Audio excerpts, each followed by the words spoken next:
Bonjour chers élèves et bienvenue dans la suite du corrigé de tous les anciens examens proposés au baccalauréat marocain. Je m'intéresse maintenant à les examens au thème RLC, donc je corrige juste toutes les parties qui traitent le circuit RLC dans les anciens examens. Donc je suis à la troisième vidéo de cette série et dans cette vidéo je vais corriger l'examen 2017. Donc voilà le sujet, c'est un examen à rattrapage 2017. Bon, on vous dit un professeur de physique se propose dans un premier temps d'étudier l'influence de la résistance d'un conducteur sur la constante du temps au cours de la décharge d'un condensateur. Donc ça, c'est certainement la première partie. Et étudier dans un deuxième temps, donc voilà, ce qui nous intéresse, c'est le circuit RLC dans le cas d'un amortissement négligeable. Donc pour cela, il demande à ses élèves de réaliser ce montage-là. Voilà un générateur E, capacité C, un interrupteur K. Donc la partie 2 est la suivante qui s'intéresse au circuit RLC. On vous dit après avoir chargé totalement, donc il faut faire très attention, est-ce que le condensateur est chargé totalement ou partiellement? Avec la capacité de ce condensateur, c'est 100 microfarad. On bascule l'interrupteur en position 2 de la figure 1. Une fois qu'on le charge, on va basculer l'interrupteur ici et on aura bien sûr le circuit LC qui est un oscillateur. Qu'est-ce qu'on obtient? On obtient la courbe suivante, Q en fonction du temps. La charge du condensateur, voilà comment il varie en fonction du temps. Vous remarquez tout de suite que la charge, l'amplitude de la charge maximale, elle est constante. D'accord? Donc il n'y a pas d'amortissement. Établir l'équation différentielle vérifiée par cette charge Q de T. La solution de cette équation est Qm cosinus 2pi sur T0 fois T, trouver l'inductance L. Et de C, donc trouver en fonction de L et de C, pardon, l'expression de la pseudo-période de l'oscillateur électrique. Vérifier que L est approximativement égal à 0,91 Henri. Calculer l'énergie totale entre l'énergie totale aux instants initial et un instant T0 sur 4. Justifier le résultat obtenu. Moi, je vais ajouter une deuxième question. Je vous montre à travers cet exercice-là un problème. L'une des questions qui vous pose quelques problèmes, c'est comment déterminer la phase. Si on vous dit par exemple Q, c'est pas Qm cosinus 2pi sur T0 fois T, mais 2pi sur T0 fois T plus phi. Et on vous demande quelle est la valeur de phi. Bien sûr, ici, vous voyez que phi égale à 0. Mais on va voir pourquoi phi égale à 0. Comment la retrouver si on ne vous donne pas l'expression de phi? Voilà. Commençons donc par les questions simples. Donc, une fois qu'on charge le condensateur, on va permuter l'interrupteur en position 2. On aura un circuit RLC. L, c'est une bobine idéale. Il n'a pas de résistance. R égale à 0. Donc, on est dans le cas d'un circuit LC idéal. On va introduire la flèche des tensions dans la convention récepteur. Voilà le sens du Coran. Et établir l'équation différentielle. Bien sûr, la loi d'additivité des tensions. Vous voyez bien que U de C plus U de L égale à 0. Donc là, c'est le premier point à savoir dans le circuit LC. Quel que soit T, vous avez toujours à chaque instant U de C égale à moins U de L. C'est peut-être utile dans beaucoup d'applications. Bien. Maintenant, je cherche l'équation vérifiée par Q, donc je remplace U de C par Q sur C, et bien sûr U de L, c'est L d de I sur d de T, R étant égal à 0. Or, I, c'est dQ sur dt, donc d de I sur d de T, c'est Q seconde, ça veut dire la dérivée, donc Q seconde, c'est ce qu'on note, d carré de Q sur dt carré. Donc, j'obtiens mon équation différentielle Q seconde plus 1 sur LC fois Q égale à 0. Question de cours. Quelle est l'expression de la période propre? On vous donne la solution sur de la forme Qm cosinus 2pi sur T0 fois T. Ou bien des fois on vous donne Qm cosinus oméga T. C'est la même chose. 2pi sur T0 c'est oméga. D'abord, ce qu'il faut savoir, c'est si vous avez une fonction de la forme cosinus alpha de T, sa dérivée par rapport au temps c'est moins alpha sinus alpha de T. Sa dérivée, on dérive une deuxième fois, ça vous donne moins alpha carré cosinus. Or, cosinus, c'est Q. Donc, la dérivée de cosinus alpha t deux fois, c'est moins alpha carré fois Q. Donc, ça, c'est très important. Ça veut dire la dérivée seconde de Q, ça sera moins ce terme au carré fois Q.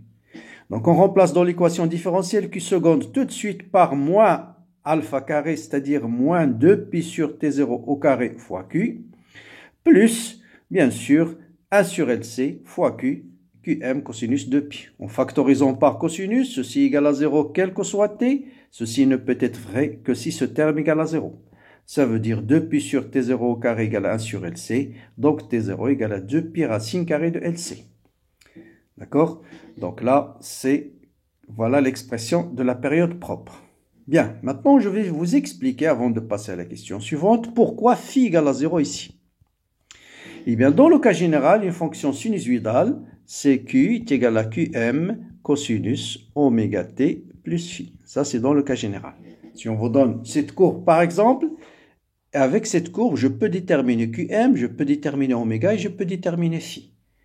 Bon, QM, c'est la valeur maximale. Bon, il suffit de lire sur la courbe, par exemple 5, 6, ce que vous voulez.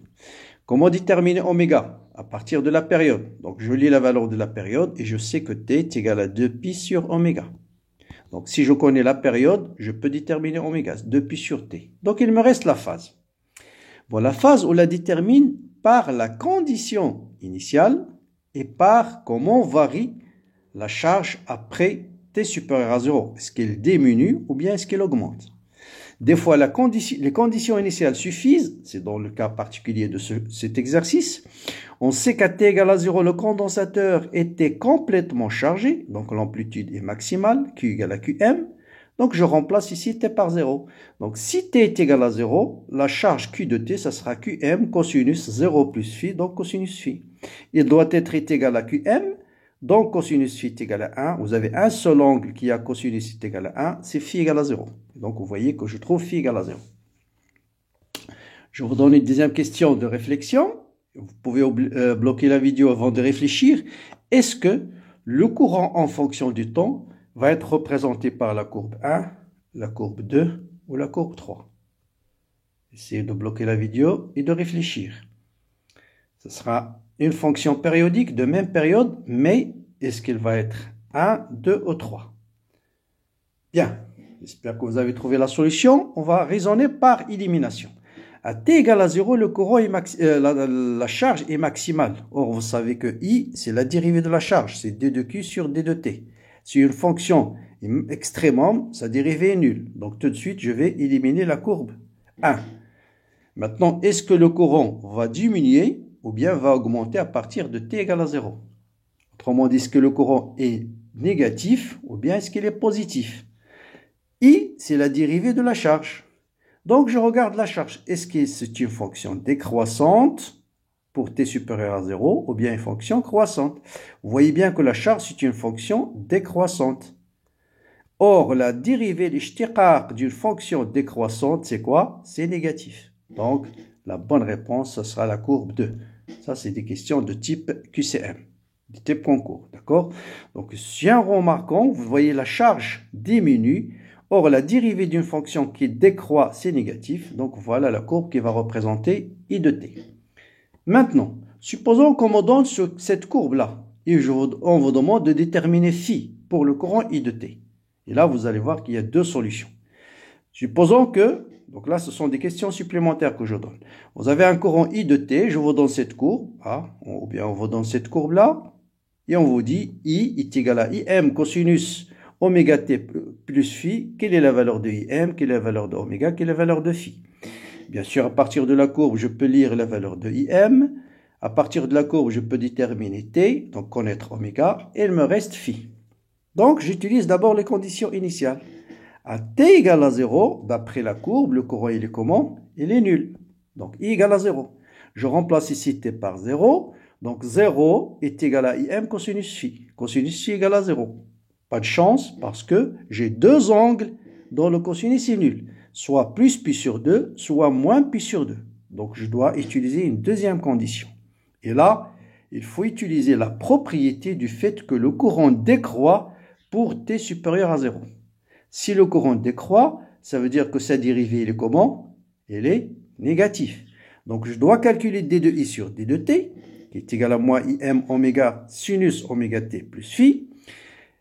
Et à t égale à 0, cette quantité doit être négative. Donc, je remplace t par 0, il me reste moins im oméga sinus phi. Ceci doit être négatif, ça veut dire sinus phi doit être positif. Donc, la seule valeur possible, c'est pi sur 2. Et donc, je trouve que I égale à moins im sinus oméga t. Donc, vous voyez bien que ce courant, je peux le trouver bien sûr à partir de Q est égal à Qm cosinus oméga t. Vous dérivez d de Q par d de t et ça vous donne moins Qm fois oméga sinus oméga t. I et M, bien sûr, c'est Qm fois oméga. Je retrouve exactement la même valeur. Donc, voilà comment on calcule la phase. Donc, des fois, si la condition initiale suffise pour déterminer la phase, des fois, il faut utiliser le fait que est-ce que la fonction décroît ou bien croît à partir de t égale à 0. Bon, je continue à corriger de baccalauréat. On nous demande maintenant l'expression de t0. Bon, ça, c'est des questions classiques de cours. Donc, il suffit de dériver cette fois-ci 2 fois q. Donc, on a dit c'est moins alpha carré fois q. Et remplacer dans l'équation différentielle. Ceci est égal à 0, quel que soit t. Donc, bon, ça, j'ai déjà répondu. T0 égale à 2 pi racine de LC. Bien. Maintenant, vérifiez que L égale à 0,91H. Bon, on vous donne la valeur de Q. Toujours d'après la courbe, je peux déterminer Q max. Qu'est-ce qu'il me permet de cette courbe de savoir? La valeur maximale de Q et la période. La période, c'est le temps entre deux maximums consécutifs. Donc, voilà la période.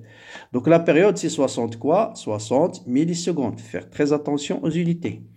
Donc, je sais que T0 est égal à 2 pi racine carrée de LC, je lève au carré, T0 au carré c'est 4 pi carré L fois C, donc L c'est T0 au carré sur 4 pi carré fois C.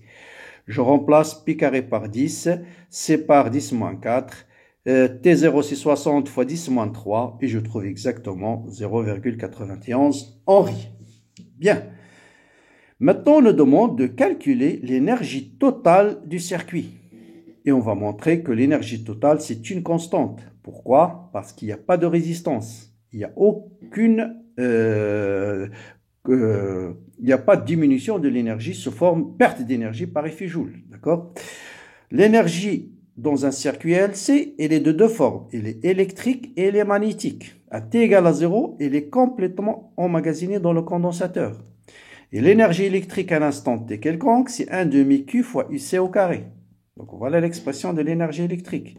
L'énergie magnétique à l'instant T quelconque, c'est 1 demi L fois I au carré. I, c'est la dérivée de Q, de Q de T, d'accord? C'est Qm fois sinus au carré, c'est ce terme.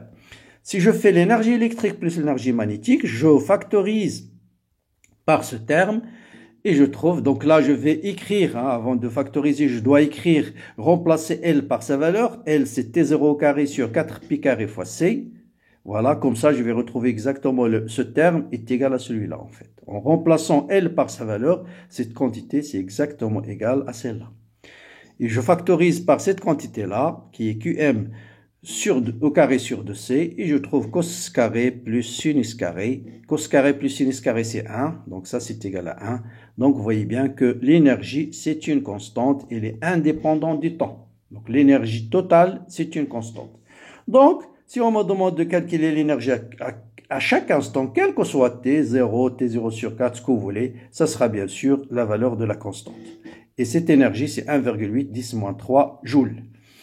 Pourquoi l'énergie est constante? Il suffit de dire parce qu'il n'y a pas de résistance, donc pas de perte d'énergie par effet Joule. Donc l'énergie totale, c'est une constante.